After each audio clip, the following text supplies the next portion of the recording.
Detičky, takto vyzerá oravská kapustnica. Klobaska, slaninka, cesnak, cibuľa, zemiačky, kapusta, slaninka, klobásky. Fajné domáce.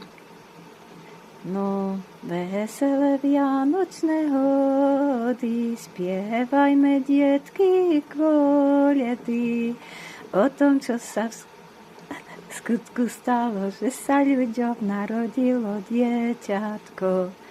O tom, čo sa v skutku stalo, že sa ľuďom narodilo dieťatko. A Pán Ježiš nie je dieťatko v jasličkách, on je na nebesiach a príde po svoj ľud.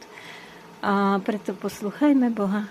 Božie slovo čítajme, Božiu voľu vítajme a zobuďme sa už konečne zo sna. No lebo takomu stačí takáto kapusnička. V lani ma vyšla 9,80 eur, toho roku ma vyšla 7,80 eur. To isté, takže ja som nepocítila dajaké zdražovanie až na to, že som celý rok bola marnivá. Priznávam, moja vina.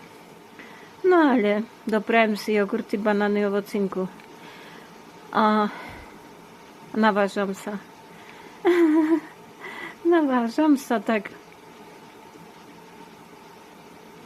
prajem vám šťastné, veselé Vianoce. Ahoj, deti, Božia láska.